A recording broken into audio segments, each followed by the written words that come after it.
大家好，欢迎收看今晡日福喜类的节目。今晡日资料单元啦，大家来讲嘛，家的强融系读中医嘅观点来看筋骨痛。特别家会谈到爸爸妈妈、阿公阿婆，哎呦我膝头痛，哎呦我筋骨痛，还你还会谈到后生人咪讲，哎呦我筋骨痛。到底係乜嘅原因造成筋骨痛？影響人來保養咧？因為當番係繞強度係中醫師連玉君先生來到節目地度，老大家來分享，歡迎。大家好，我係連義君。今日同歡喜吼來到福喜來咧一邊，同大家講中醫嘅部分。錯，好，今日要討論嘅議題吼，嘅主題其實很普遍。會知道冇？我相信先生有聽到嘅患者咪話哦，家家一看先生嘅時節就會講，哎呦我膝頭痛，希望就會嗌筋骨痛，吼，到底係乜嘅原因？也係講中醫嘅觀點來看內外的這種筋骨痛嘅問題。筋骨痛吼，從中醫角度吼是說最普遍，最普遍來看的，大部分都是來針灸，做推拿。一般人吼，像老人家啊、老人家吼，輕度就會筋骨痠痛。係啊，他們最常服用的吼就是止痛消炎藥。那很多老人家給一生吼就是生好多年，有沒有？好啊，吃有時候就是說胃腸啊都會受傷，這樣。那有時候他們就會選擇說來中醫的門診做針灸啊、推拿啊、刮痧啊、拔罐啊，甚至我們有一些火罐，都可以緩解他們這個部分的肌肉痠痛。否則我們一直靠一些那個消炎啊、止痛的藥物。其實對身體沒挺好哦，因為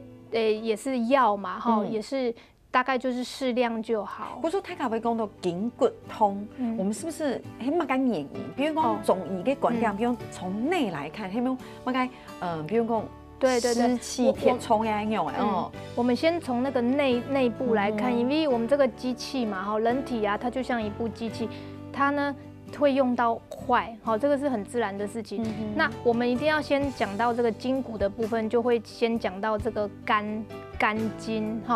就是肝臟附近的經絡，以及脾臟附近的經絡，還有腎臟附近的經絡，還有它所屬的部分。那我們先講肝經的部分，這個我們身體其實跟大自然一樣，就像大自然的樹木一樣，那大自然的樹木，它們樹木都是往上長的，都是往上生長的。那我們常常聽到患者說，來筋骨痛很，有沒有啊？如果說這個筋骨的部分痛很，沒辦法往這個上面的部分去生長的話，其實它感覺就是很緊繃。所以我們肝它其實象形一個木，它這個代號就是肝木。那肝呢，它這個部分它又是主這個筋的部分，就好像木頭裡面有很多的維管束，它會輸送一些營養，對，到我們那個肢節的最末梢，就像我們的手指頭啊、頭頂啊、腳啊，這個都是末梢的部分。所以肝主筋，是我們在那個中醫裡面講筋骨一個很重要的概念，它是一個這個往上生發、調達舒暢的一個概念。那這個往上輸送的水分、養分都要靠地底下的那一坨水。這個水就是我們的腎水，就是我們的腎主骨，藏精。所以先生有講過嘛，比如講你腎的水，其實你是固定的，係固定嘅，嗰種你用體就冇誒，嗰種係冇什麼？你先生講嘅脫離係按用嘅嘛，嗰種其實按用簡單嚟講起咯，係講你按用嘅東西影響到了，就是你的筋骨就會有可能會有酸痛嘅問題。因為這底下的這一泉水，這個天氣嘅本身就天生爸爸媽媽給你的，那個是沒有辦法再增加的。那後天我們比如说帮它浇水，这个部分可能就可以靠自己去调养，好保健你自己的身体，让这个原本的这一个水泉不要那么早就糟蹋嘛，所以就会渗透干。对，那脾的部分，因为我们上集有讲过，脾胃它是气血生化的来源，那它更是说我们吃下去的一些水谷精微哈，给到 V 底度会消化变有营养的东西，它就可以更滋养我们的一些身体的一些这个组织嘛。所以总的来讲哈，我们把身体想成是一个大自然的树木哈，这个树木可以必须我们是身体脾胃好来的这个营养，以及先天爸妈就给我们的这一泉水，以及后天我们浇灌它保养的这个水，来滋养这个筋骨。那每一个环节它其实如果只要有一点点，比如说老了、旧了、坏了，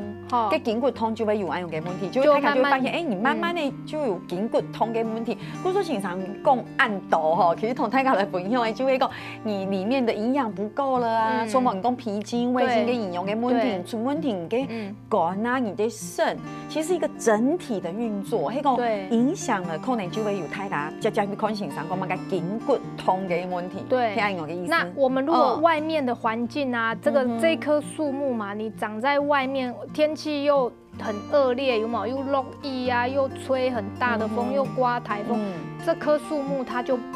很不保险了，对不对？所以一般如果这个冬天就是讲我们寒气比较重，较缓嘛，这个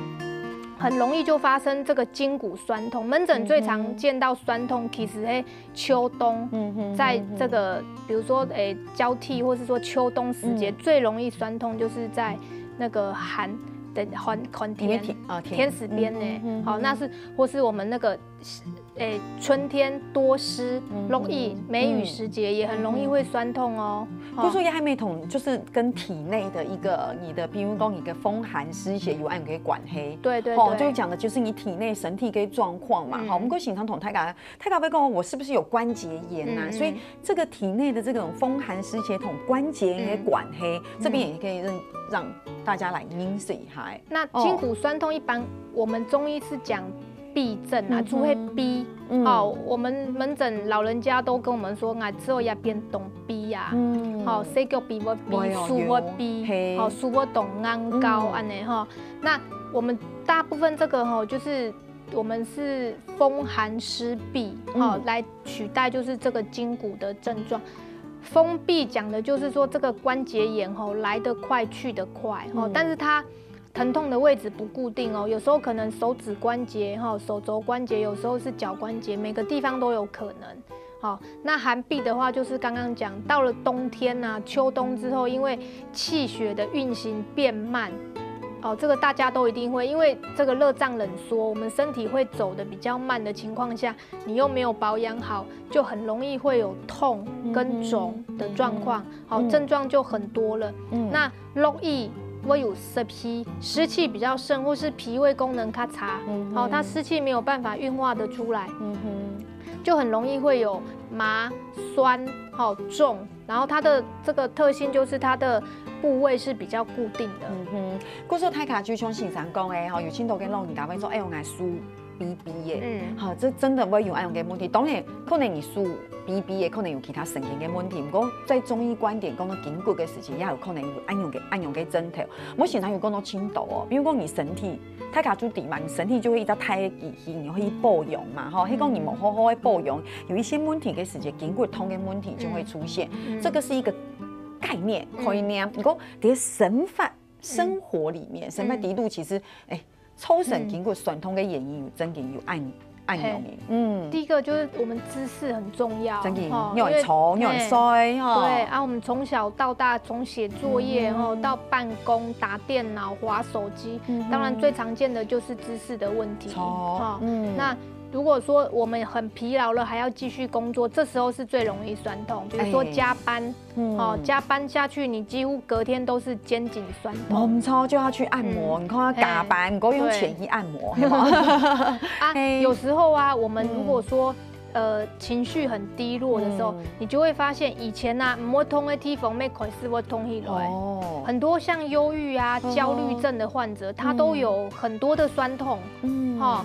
头痛、肩颈痛、背痛、腰痛，他几乎主诉都是说规身内主痛。爱吃豆真言有时候一上瘾哦，我们有买问题，跟我们该问题，我觉得鬼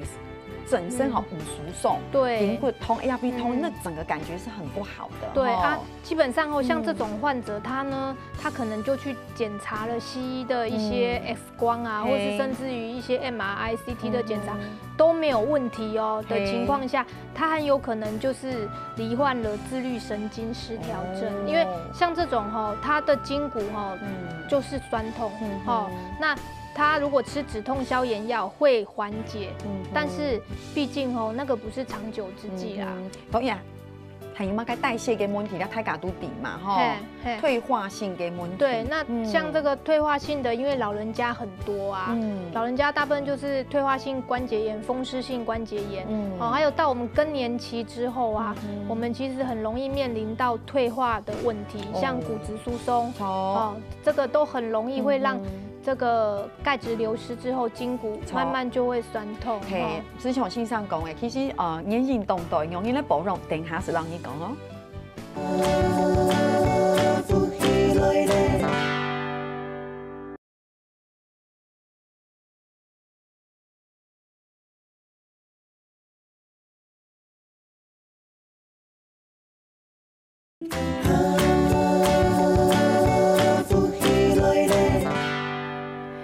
欢迎就咧绕墙度连线上来到节目第一读了，大家来讲哇筋骨痛嘅问题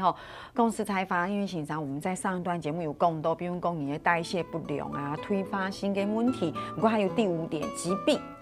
也嘛系轻严重嘅问题。其实像我们一般这个感冒，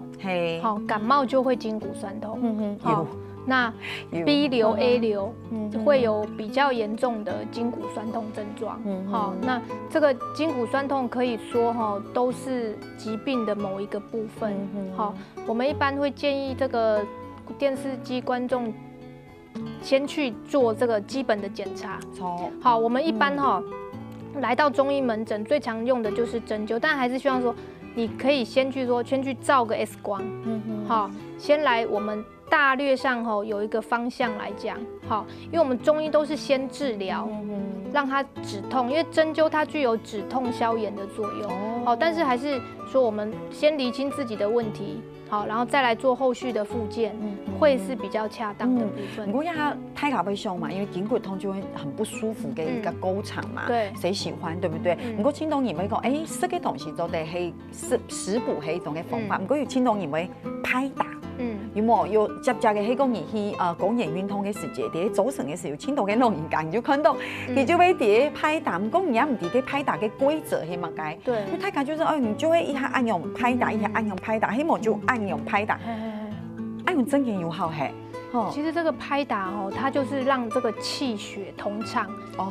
人家的筋骨的损痛最主要就是气滞血瘀嘛。就是不通则痛，通则不痛啊。所以就是打给它通。那这个是最基本的观念。那有的人搭一身武枪，有吗？有看过吗？有。就是真的很淤青这样的情况下，我想应该是不需要啦。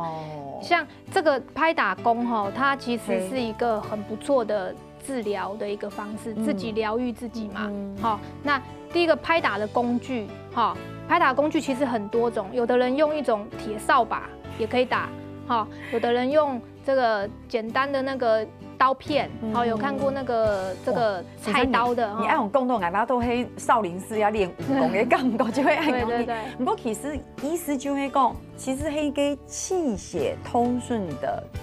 概念，係愛用嘅意思。不過還大家還可以注意啊。對，沒講越敷越厚，因為它整個皮下出血到可能你之後你發炎、蜂窩性組織炎，那個真的也不需要。它原則上大家會以為說，越出來越厚嘛，出來越多越厚啊，意思嘛。那個民俗療法大部分會有這樣的概念。跟你之後去加啲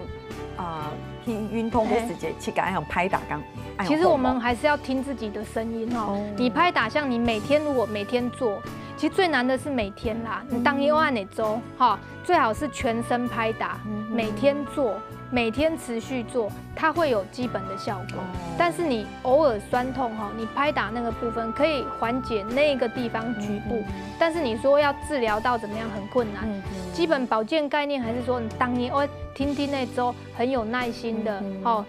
做这个全身的拍打。我认为全身的拍打是非常的好。好，就像我们有时候跑完步，我们会拉一下筋，拍打一下，好，或是在跑步运动前会先拍打跟拉筋，这个原理其实都是一样的。好，可以促进这个全身的血液循环。不过讲到也好，上次因为糖都有青豆，你会讲，俺筋骨酸痛，故说俺亚中的事，你就会知道，嘿，真正嘿重的是么？比如讲香蕉、香蕉，有青豆的，因为太低了一个青豆，你不会讲香蕉是轻厚的果子，因为它有太多的营养素。你看，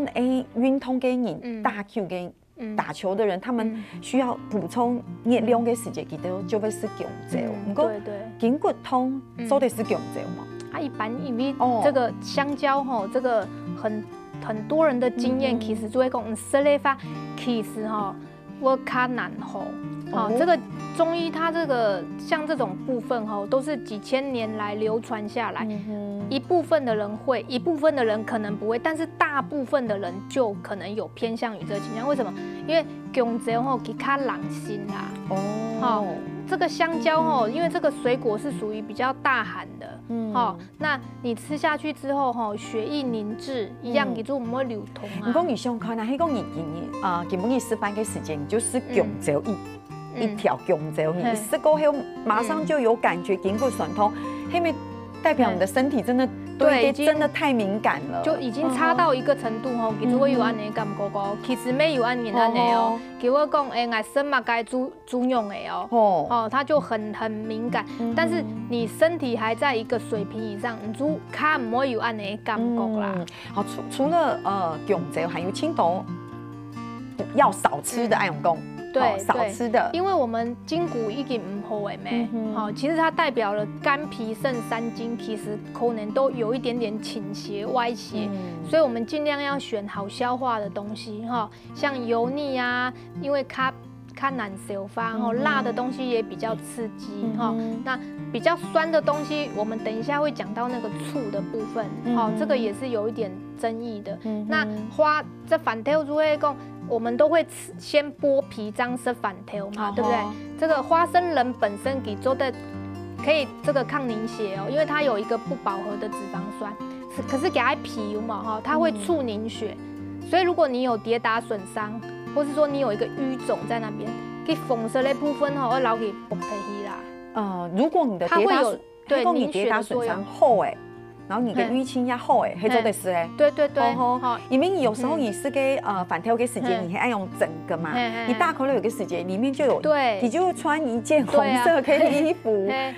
黑讲你黑增耸嘅情形，黑做的是嘅哦，不过黑讲就经常讲你讲黑淤青黑毛，比如讲你有一个跌打损伤，一个淤肿块哦，最好是不要吃，因为它的确它就是会促凝血，凝血就是给它结骨啦。结骨类发出较难删的。不过我觉得量黑没有轻松的哦。对，黑讲你唔黑讲你是一粒半条你就有安的问题，唔会按严格的啦。还有糯米的发出会讲中央哈，因为主要是脾经胃经难以消化的食物哈，那这个部分少吃啦，也不是说都不能吃哈。油饭这么好吃，对，所以我们大概就是说，也是一些油饮煮唔会油饮味呀。还有啊，像早上是早个时间还有饭团啊，对，那个也都是算比较难消化的。竹笋，对，竹笋的话，其实它一样都是归咎于它比较是寒性的那以下的像鸭肉那些，对，那个都是有一点小毒的。真嘅，真嘅，佢喺講義務同先生去討論滿言真言因為以前示範嘅時節，我下嘅媽媽呀阿婆就會講，應該按牛嘅豬肉有土，希望就會反酸，你反酸幾好生咧，然後做唔到是按到，因為反酸有土。不過以前嘅第一次唔係按到嘅時間，你就會想嚇。反酸有痛，其实唔係幾種嘅痛，你意思一種它不能太大量。有时候你久久在门诊还是可以看到哈，给色给那个芒果哈，这都它就是一吃哦，它就是全身过敏啊。它如果又加上筋骨酸痛哈，这个部分它可能它很痛苦了啦，它必须就是大量吃一些消炎跟这个解毒的，所以这个有毒的东西，我们在筋骨不好，在酸痛。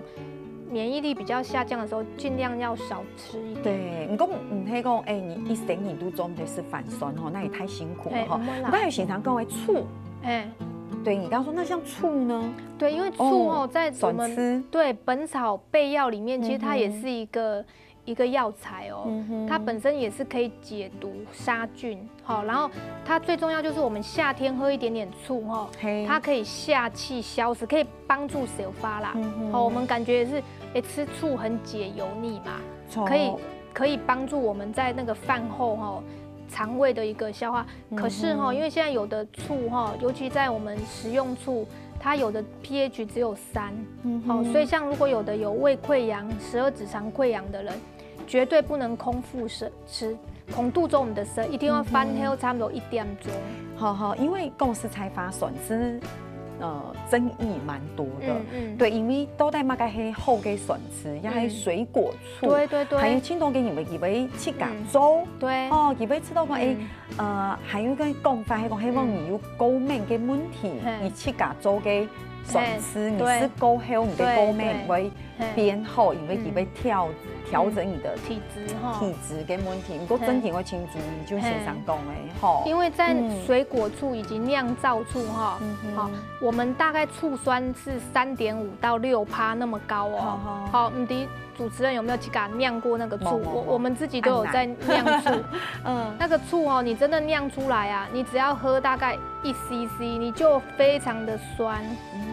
所以一定要記得我們胃是受不了這麼樣刺激胃壁的一個飲料，好，一定要記得要稀釋它。那太過度的這個筍絲其實它也會把我們的這個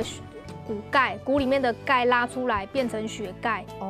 所以我感覺就是說，好像牙齒會軟軟，有沒有？有時候喝太多醋會有那個感覺，不然就是好像筋骨會有一些的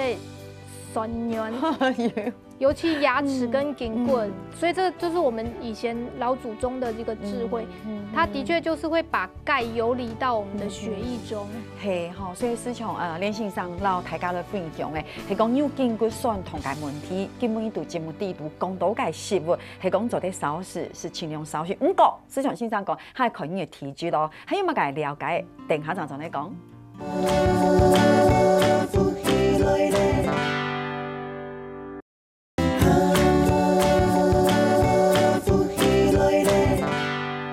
東方醫療強的連線上來到節目地圖啦，大家來討論筋骨嘅問題哈。你看我們說，亞洲唔得食，要注意哦，比如講紅肉啊、泛酸啊、竹筍啊，希望就用唔着啊。唔過除咗紅肉嘅東西，其實大家都挺流行，前一步嘅也係現在也係，比如講紅豆水，還有就係黑豆水。糖講像紅豆水大家就啲嘛，做啲消水腫。黑豆水也做得，唔過大家會講黑豆水係做得治療筋骨痛，有按嘅講法冇？因為黑就是入腎，我們就是以這個概念去象形，就是說，因為它這個形狀也是像腎的形狀沒？故說這個黑豆就是整個就是入腎啊。剛剛我們有講，就是說筋骨部分跟腎主骨頭，這個觀念是連結，所以自然而然就會把黑豆歸到補腎的部分。那黑豆補腎的話，就是說煮成水或是打成豆漿，這些都是比較溫熱，對我們來講是比較溫。那紅豆的部分呢，它相對來講它就比較利水，而沒有入腎。難怪，因為它比較利水。對，太咖啡是豆粉，那就可以消水腫，就會按用飲哈。對。不過除咗紅豆水也好，黑豆水也好，還有對筋骨有幫助的食物。这边跟大家来分享一下青岛哎，吼，好，大家可以看到哦，就是其实很多的食物哦都是温性的，哦，因为像夏天呐，我们都吃了一堆寒凉性的食物，到了，而且那天还购置也很用，那天的购置咩瓜类青岛，对啊，我们到秋冬哦，其实适合吃一些温性的食物，甚至说我们在夏天就把自己的身体用温热的食物养好，先鼓起来，多冷天嘅时间，较寒嘅时间，你就会说身体冇乜问题。对，如果较好一些嘞哈。那像枸杞啊，这个栗子、核桃、芝麻，这个都是属于比较温性的食材哈。而且你看，经常讲的芝麻、黑芝麻、黑无色嘅，对，这个也都是入圣经的概念哈。那洋葱啊、姜这些都是比较这个，像洋葱它也有一些硫化物哈。那姜的话都是入脾胃。黑木耳其实它在里面会比较难得，因为它是凉的哦。错啊，黑木耳它是黑色的，不够它凉。对，它最主要黑木耳在煮的时候很容易跟红枣有没有？Q 它薄。好，我们可以去找那个白背黑木耳，好细枪来，先大阵，好张来薄，薄的时间就加一些冰糖跟红枣。好，它其实这个是减肥的食物，通血管的，所以它为什么是助筋骨？就是黑木耳鸭你粥哈，非常的通血路，好，所以古说黑咩通血路就系固筋骨。对，一般因为气滞血瘀没给等于是阻塞，水管阻塞，我们就需要一些血管的清道夫。像黑木耳这一帖，就是主要的意思是在这个通它的这个血管，而且它很好喝。哦，对，它真的是还蛮好喝的。那再来食材的部分，就是像这个猪脚啊，黑里面有胶质。对，其实它大部分就是胶质的观念。那我们吃素的人，像鱼也是啊，主要是它那个胶原蛋白。那吃素的人就是秋葵黏黏的没？有，那个黏，菇类也是在那黏黏。所以古说青豆给你公司秋葵给时间，你不要把那个头破开，你要整个，因为你这个头破开，你一煮给时间里面跟黏黏的会不见。菇类，最后一个一定要特别跟大家分享一下。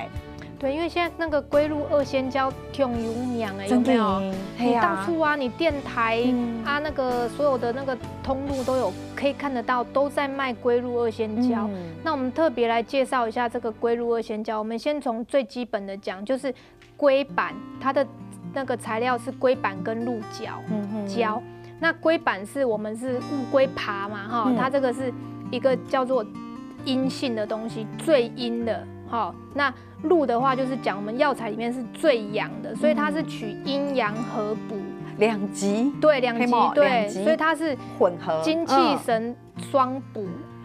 阴阳双补就是这两个。那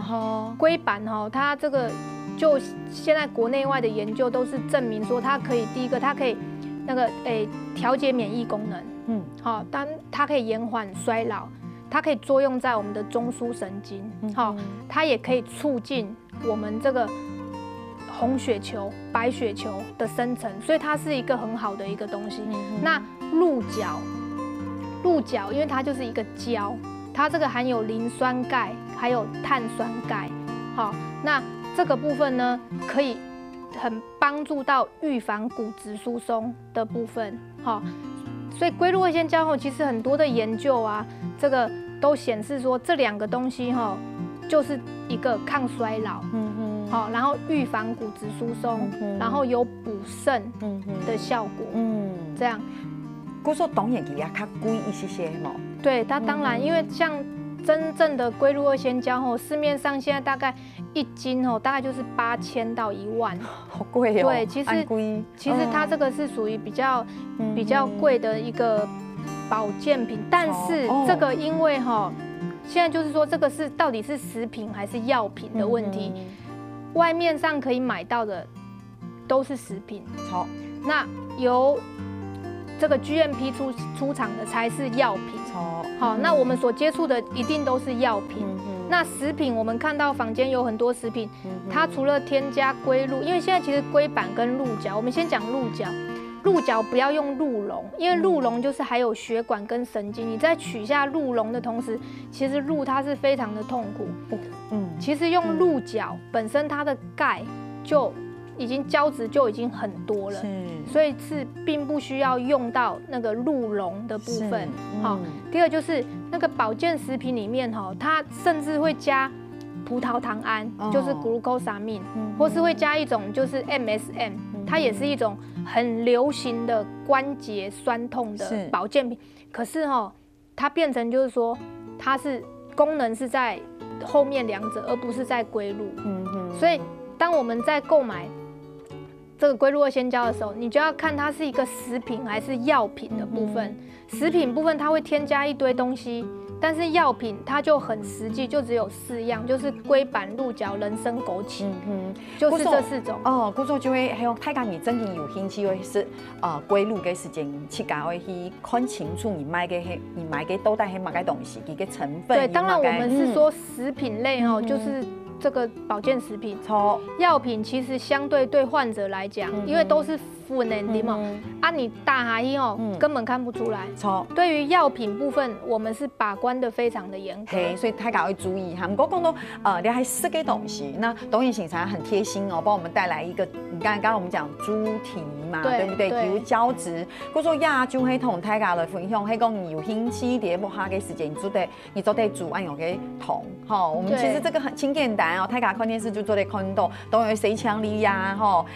主要最重要嘅事情係你做得去中药店买那个药袋，一些中药材，大家可以下，很简单，你就放到锅中，加水去煲，加一些盐，按样就做得了，又清好食，也係猪蹄汤，主要就是我们它这个一个食材再加一些这个中草药，尤其是青草药可能会用的比较多。还有就黑马钙嘞，姜用，五谷，这个是鸡汤。这一碟就是卡布参，它因为它含有一些菟丝子啊、熟地、杜仲，这个可以比较是菇油骨的。大家做得可以哈，迄讲有兴趣，你真紧第一步下煮一个五谷鸡汤，其实煮係真简单啊，清楚嘅事情就係你會看到佢有乜嘅中藥材。不過根本一講到入邊，大家會說煮係食嘅東西，其實很做的藥浴誒，菇緊菇嘅藥浴，這些藥浴配方。對啊，有時候我們酸痛其實像我們也可以把這個自己洗澡的水你洗成先洗好來，將來用這種藥材包先煲好來拿到那個澡間再調水浸一下浸一下比如說金腳不然就是手背不然就是你自己再稍微沖洗一下也係一種方式對哇，因為大家就濕好清潔的濕，其實藥浴也有也係添一種也可以就是說單純你就煲好來就泡腳、浸腳，就可以看電視啊，或怎麼樣，每天可以做這個事情。係啊，尤其喺寒天嘅時節就清好，因為寒天嘅天時清寒嘛，你第一步下看天時嘅時節，浸腳也做得嘛，就會兩種。大家做得看到係兩種唔同嘅配方。對，我們在這個藥浴同時，其實呼籲大家夏天每周都要做，因為可以把一些體內的寒氣逼出來。對，我們就發汗，讓它逼走，對健康也會很好。好哦，最後同大家總整理一下看來看去，大家做嚟看，其實大家有發現冇？講來講去，就係你生活嘅時間要注意你生活生活嘅習慣，就會按樣，你不用運動啊，對，有冇？希望你姿勢中的不良啊，大家看到食東西嘅時間，當然要比較清淡，還有經常基本有講到青豆，乜嘅東西都唔得食，比如竹筍啊、飯酸啊，係個牛筋骨痛啊，乜嘅。淤青啊，反跳 OK， 散膚都唔得食，青蔥要適時的拉筋。對，有沒有拉筋迷思的問題啊？拉筋的話，像有時候我們小朋友的時候一直在想說，小朋友去學那個拉筋到底對生長好不好？我想這個部分我們還是一樣，我們還是要看這個状况，看状况，要看状况。你运动前你要拉筋，胀不安高。而且我觉得，你知道就会你要看那舒缓的程度，不要太激烈哈。所以基本你看你筋骨俩湿吼，听说强容易动到解受哦，真是非常感谢连线上来到节目地度，有喊来接来，好，感谢。所以天天下来做嘛，介咧，坐低来做运动了。